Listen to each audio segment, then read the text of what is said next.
கிர்லாக் மற்றும் கிருதாரி. நீண்ட காலத்திற்கு முன்பு ஒரு ராஜா தனது ராணி மற்றும் இளம் இளவரசருடன் மகிழ்ச்சியாக வாழ்ந்து வந்தார். அவர்களுக்கு உலகில் எந்த கவலையும் இல்லாமல் இருந்தது. எல்லாம் விரைவில் மாறிவிட்டது. ஒரு இருண்ட இரவில் ஒரு டிராகன் திடீரென அரண்மனையை தாக்கி இளவரசனை கடத்தியது. டிராகன் தனது நாடான நெதர் வேர்ல்டுக்கு செல்ல நீண்ட நேரம் கடினமாக பறந்து சென்றது. ஆனால் நடுவில் மலைகள் ராஜ்யத்தின் ராணுவ தளபதியால் தடுத்து நிறுத்தப்பட்டது. டிராகன் தனது உயிருக்கு பயந்து பறந்து சென்றது. இளவரசனை விட்டு சென்றது. குழந்தை இளவரசன் மலைகளின் ராஜா முன் கொண்டு வரப்பட்டான். ஆமாம், நீ யார் சிறுவனே? எங்கிருந்து வருகிறாய்? தொலைதூரத்திலிருந்து. என் பெயர் கிருதாரி. என் தந்தை கோலண்டின் மன்னர். ஆமாம், அந்த நாடு வெகு தொலைவில் தான் இருக்கிறது. நீ இங்கு பாதுகாப்பாக இருக்கிறாய் என்று அவருக்கு செய்தியை அனுப்புகிறோம். அதுவரை நீ இங்கேயே இருக்கலாம். மிகவும் நன்றி அரசே. மலைகளின் மன்னர் கோல்டன் மன்னருக்கு பல முறை செய்திகளை அனுப்பினார். ஆனால் ஒவ்வொரு முறையும் டிராகன் தனது மந்திரத்தால் அவற்றை தடுத்து நிறுத்திவிடும். 10 முறை செய்திகளை அனுப்பிய பிறகும் கோல்டன் மன்னரிடமிருந்து எந்த பதிலும் கேட்கப்படாத போது மலைகளின் மன்னர் தன் மகனாக அந்த இளவரசனை தத்தெடுக்க முடிவு செய்தார். அரசே, உங்களது யோசனை மிகவும் அற்புதமான யோசனை. சிறுவன் இளவரசன் நல்லவனாக இருக்கிறான். எதிர்காலத்தில் நம் நாட்டிற்கு ஒரு நல்ல அரசனாக உருவாவான். தளபதிக்கு கெர்லாக் என்ற மகள் இருந்தாள். அவள் ஒரு அழகான புத்திசாலியான இளம்பெண். அவளும் இளவரசர் கிருதாரியும் சிறந்த நண்பர்களாகிவிட்டார்கள். காலப்போக்கில் ஒருவருக்கொருவர் அன்பாக நேசிக்க தொடங்கினர். கெர்லாக், நாம் நிச்சயதார்த்தம் செய்து கொள்ள வேண்டும் என்று நமது பெற்றோர்களிடம் சொல்ல வேண்டாமா? நன்றாக யோசி கிருதாரி. நீ ஒரு இளவரசன். நீ ஒரு இளவரசியை தான் திருமணம் செய்து கொள்ள வேண்டும். உனக்கு தெரியும், ஆனால் எனக்கு நம்பிக்கை இல்லை. எனக்கு தந்தையும் இல்லை. நீதான் என் இதயத்தில் ஒரே ராணியாக இருக்கிறாய். நான் வேறு யாரையும் திருமணம் செய்து கொள்ள மாட்டேன். மலைகளின் மன்னரும் அவரது ராணுவ தளபதியும் இந்த இணைப்பால் மிகுந்த மகிழ்ச்சி அடைந்தனர். மேலும் கிருதாரி மற்றும் கிர்லாக் நிச்சயதார்த்தம் செய்ய திட்டமிட்டனர். ஆனால் வாழ்க்கையில் வேறு ஏதோ எழுதியிருந்தது. டிராகன் அந்த நிலத்தில் ஒரு மந்திரத்தை எழுப்பி கிர்லாக் மற்றும் கிருதாரியை கடத்தி சென்றது. இறுதியில் நீ என்னிடம் வந்துவிட்டாய் இளவரசர் கிருதாரி. என்னிடமிருந்து உனக்கு என்ன வேண்டும்? எனக்கு ஒரு அரசனின் மகன் வேண்டும். டிராகன் மாதத்தில் முழு பௌர்ணமியில் பிறந்தவனாக இருக்க வேண்டும். அவனை நான் நெருப்பிற்கு பலி கொடுக்க வேண்டும். பலி கொடுப்பவன் உலகத்திற்கு இளவரசனாகி விடுவான். நீதான் அந்த இளவரசன். உன்னை நான் இப்போது நெருப்பிற்கு பலியிடப் போகிறேன். அதன் பிறகு நான் தான் நிரந்தரமாக சக்தி வாய்ந்த டிராகனாக இருப்பேன். அளவில்லாமல் வளர்ந்த பறவையே, என்னை ஒருமுறை விடுதலை செய். அதன் பிறகு நான் எனது வாளால் உன்னை என்ன செய்கிறேன் என்று பார். ஓ, உண்மையாகவா? சரி.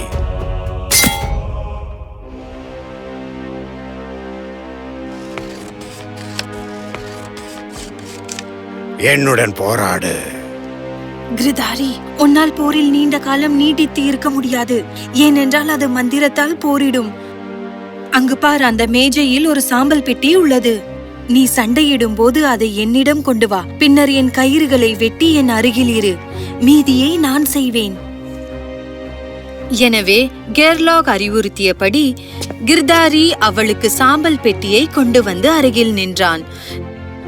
டிராகன் தனது ஊழியர்களை பயன்படுத்தி கிருதாரியை மந்திரத்தால் தாக்க போன போது கெர்லாக் சாம்பலை தன் மீதும் கிருதாரி மீதும் தெளித்தாள். டிராகனின் நிலவரை மறைந்துவிட்டது. அதற்கு பதிலாக அவர்கள் ஒரு கடலில் தங்களை கண்டனர். கிருதாரி மற்றும் கெர்லாக் இருவரும் ஒரு திமிங்கலமாக மாறியிருந்தனர். திமிங்கலம் டிராகன் மீது கடினமாக தாக்கியது. டிராகனால் இனி நகரக்கூட முடியவில்லை. பிறகு சண்டை முடிந்தது.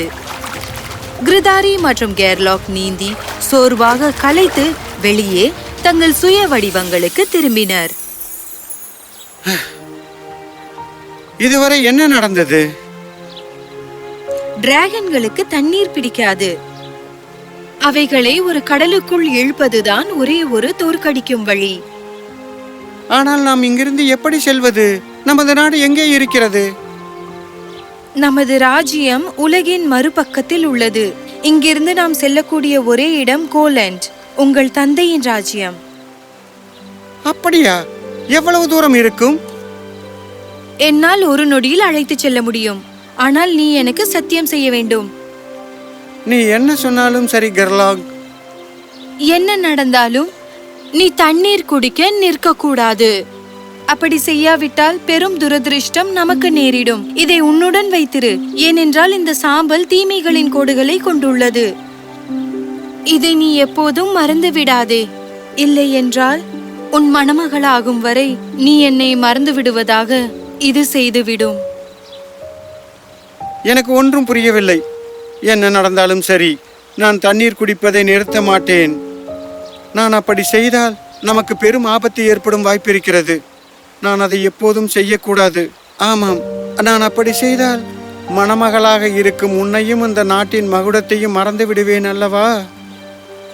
கெர்லாக், நீதான் எனக்கு தகுந்த மணமகள். நான் உன்னை எப்படி மறப்பேன்? நான் உன்னை மட்டும்தான் திருமணம் செய்து கொள்வேன். இவை மந்திரத்தின் விசித்திரமான வழிகள். தயவு செய்து நான் சொல்வது போல செய். சரி, செய்கிறேன். உன் விருப்பப்படியே நான் அனைத்தையும் செய்கிறேன். ஆனால் நீண்ட காலம் இருக்க மாட்டேன். நான் உனக்காக இங்கே காத்திருப்பேன். எனவே கெர்லாக் கிருதாரி மீது இன்னும் சில சாம்பல்களை தடவினாள். உடனடியாக அவன் கோலண்ட் மன்னரின் அரண்மனையின் வாயில்களுக்கு முன்பாக தன்னை கண்டான்.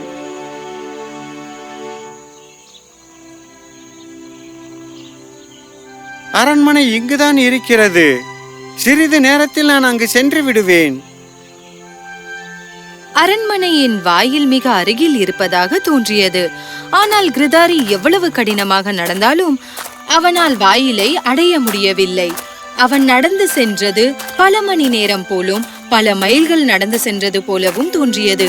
ஆனால் அவன் வாயில்களுக்கு செல்ல முடியவில்லை. வெயில் சூடாக இருந்தது. இளவரசன் கிருதாரி மிகவும் சோர்வாகவும் தாகமாகவும் இருந்தான். அவன் மிகவும் தாகமடைந்தான். கெர்லாகுக்கு அளித்த வாக்குறுதியையும் மறந்துவிட்டு நீரூற்றின் சத்தத்தை கேட்டவுடன் அதை நோக்கி ஓடினான். தண்ணீர் இல்லை என்றால் நான் இறந்து விடுவேன்.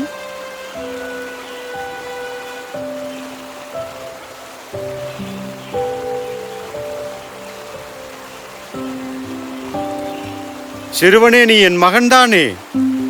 தந்தையே, ஆமாம், நான் தான். ஓ, என் அன்பான மகனே, நாங்கள் நீயின்றி மிகவும் தவித்தோம். நானும் மிகவும் தவித்து விட்டேன் அம்மா. நல்ல வேளை, திரும்பி வந்து விட்டாய். என் மகன் அரண்மனைக்கு திரும்பி வந்து விட்டான். அதாவது கோலண்ட் இளவரசன் திரும்பி வந்து விட்டான் என்று கோலாகலமாக கொண்டாடுவோம். ராஜ்யத்தில் மிகுந்த மகிழ்ச்சி ஏற்பட்டது. கெர்லாக் எச்சரித்ததுக்கு எதிராக கிருதாரி தண்ணீர் குடித்துவிட்டு அவளது பதக்கத்தை இழந்ததால் கிருதாரி அவள் மற்றும் மலைகள் பற்றிய அனைத்து நினைவுகளையும் இழந்தான். கெர்லாக் அவனுக்காக நாட்கள் காத்திருந்தாள். ஆனால் அவன் வராத போது என்ன நடந்திருக்கலாம் என்று அவளுக்கு தெரியும். ஓ, என் அன்பான இளவரசன் என்னை மறந்து விட்டான். காற்றின் தாயே, நான் என்ன செய்ய வேண்டும்?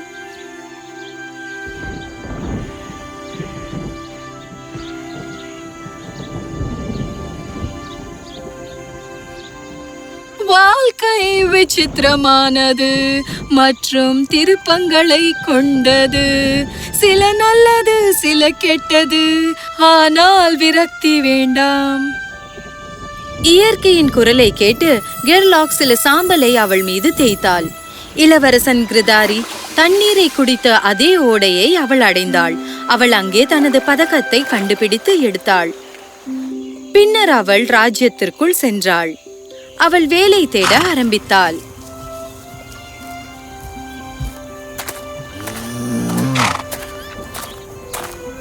நான் வேலை தேடி இங்கே வந்திருக்கிறேன். உங்களுக்கு ஏதாவது உதவி தேவையா? ஆமாம், பிரகாசமாகவும் இளமையாகவும் தெரிகிறாய். கொட்டகையையும் தொழுவத்தையும் கவனிக்க ஒருவர் எங்களுக்கு தேவை. வேண்டுமென்றால் நீ அந்த வேலைகளை செய்யலாம். ஓ, கண்டிப்பாக. நான் என்ன வேலை செய்ய வேண்டும்? அதை நீங்கள் சொல்லுங்கள். உங்கள் திருப்திக்கு ஏற்ப நான் செய்வேன். அப்படியானால் என்னுடன் வா. காட்டுக்காரரின் மகள் கெர்லாக் செய்ய வேண்டியதை காட்டினாள். விரைவில் கெர்லாக் தனது வேலையை செய்வதில் மிகவும் கவர்ந்து காட்டுக்காரரின் குடும்பத்தினர் மகிழ்ச்சி அடைந்தனர். கெர்லாக் தொழுவத்தையும் கொட்டகைகளையும் சுத்தம் செய்வாள். அவள் கால்நடைகளை காட்டில் மேய்ச்சலுக்கு வெளியே அழைத்துச் செல்வாள். அவற்றின் சேணங்களை சரி செய்து வைத்திருப்பாள். மேலும் அவளை சொந்தமாக சேணங்களை உருவாக்க தொடங்கினாள். அவளிடமிருந்து தயாரிக்கப்பட்ட சேணங்களை பெற பெரிய குதிரை வீரர்கள் வந்தார்கள். அவள் அந்த நிலத்தில் புகழ் பெற்றாள். ஒரு நாள் இளவரசர் கிரதாரி காட்டில் சவாரி செய்து கொண்டிருந்த போது கெர்லாக் விலங்குகளை மேய்த்து கொண்டிருந்தாள். குதிரையின் சேணம் தளர்ந்து விட்டது. இளவரசருக்கு நான் உதவலாமா? உதவலாம், ஆனால் சேணம் உடைந்திருப்பது போல் தெரிகிறது. நான் பணிபுரியும் இடத்திற்கு நீங்கள் வந்தால் ஒரு புதிய சேணத்தை உருவாக்குவேன். அப்படியா?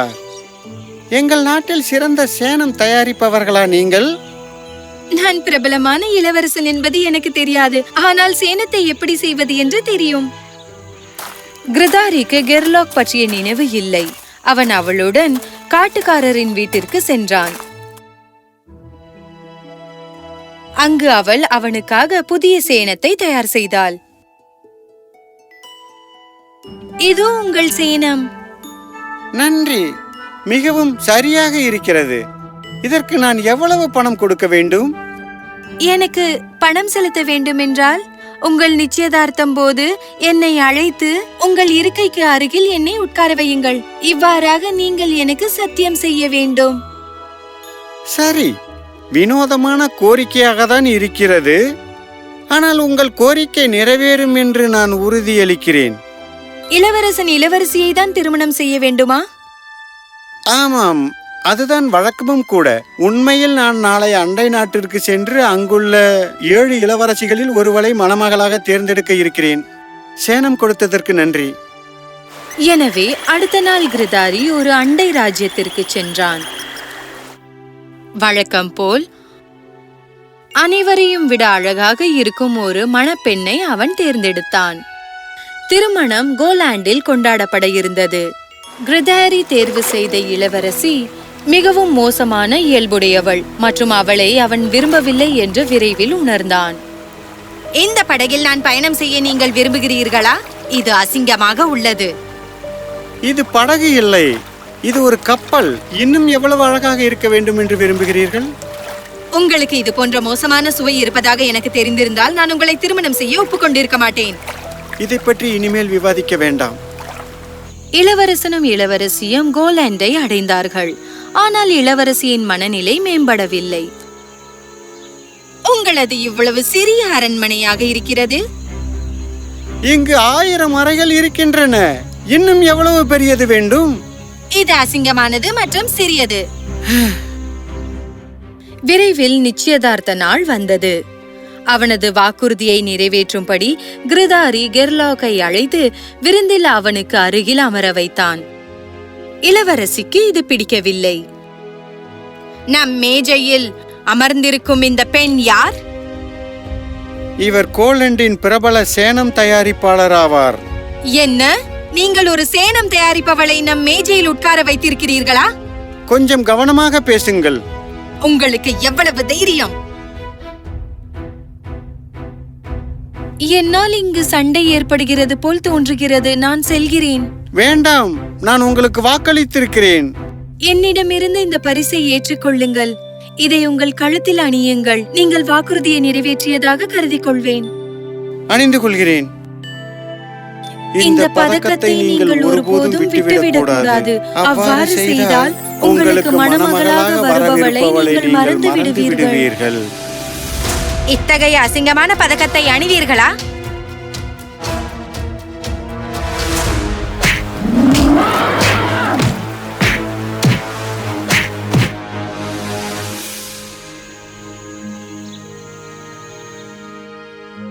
கேரளா, அது நீதான். உனக்கு நினைவு திரும்பியதா? ஆமாம் ஆமாம், என்னை மன்னித்து விடு. நீ சொன்னதை நான் செவிசாய்க்கவில்லை. நான் என்ன காரியம் செய்தேன்? இங்கு என்ன நடக்கிறது? முதலில் நீங்கள் இந்த அசிங்கமான பெண்ணை நம் நிச்சயதார்த்தத்திற்கு அழைத்து அவளை இந்த மேஜையில் உட்கார வைத்தீர்கள். பிறகு இந்த அசிங்கமான பதக்கத்தை அணிந்தீர்கள். என்ன அவமானம்! இந்த அசிங்கமான ராஜ்யம் மற்றும் அசிங்கமான அரண்மனை உன்னை மிகவும் அவமதித்ததாக நீ கருதினால் என் மகனுடனான உன் நிச்சயதார்த்தத்தை மறுசீலனை செய்யலாம். ஓ ஆம், இந்த நேரத்தில் நான் என் தந்தையிடம் திரும்ப மிகவும் விரும்புகிறேன். இந்த நிச்சயதார்த்தத்தை நிறுத்த விரும்புகிறேன். என் மகனின் மனம் பாதித்திருக்கலாம் என்று நம்புகிறேன். ஆனால் எங்களிடம் இருக்கும் அசிங்கமான கப்பலில் உன்னை ஏற்றி உன் நாட்டிற்கு உன் தந்தையிடம் இப்பொழுதே அனுப்பி வைக்கிறோம். இது மிகவும் நல்லது. இங்கே யாரும் அவளை நினைக்கப் போவதில்லை. இந்த அழகான கன்னி யார்? என் காதலிதான் எனது வாழ்க்கை அம்மா. என்னை உயிருடன் உங்களிடம் வந்து சேர்த்த பெண் இவள்தான். மேலும் இளவரசர் தனது பெற்றோர்களிடம் மலைகளில் நடந்ததை அனைத்தும் கூறினார். ஆனால் நான் இளவரசி இல்லை மகாராணி. இளவரசன் இளவரசியை திருமணம் செய்ய வேண்டும் என்று யார் கூறினார்கள்? மக்கள் காதலுக்காக திருமணம் செய்ய வேண்டும். நீங்கள் ஒருவருக்கொருவர் அன்பாக நேசிப்பதை நான் காண்கிறேன். எனவே கோலண்ட் மன்னர் மலைகளின் ராஜாவையும் அவரது தளபதியையும் அழைத்தார். மேலும் கிர்லாக் மற்றும் கிருதாரியின் திருமணம் மிகுந்த ஆடம்பரமாகவும் அற்புதமாகவும் கொண்டாடப்பட்டது. அவர்கள் மீண்டும் ஒருபோதும் பிரிக்கப்படவில்லை. அதன் பிறகு கிர்லாக் மற்றும் கிருதாரி மகிழ்ச்சியுடன் வாழ்ந்தார்கள்.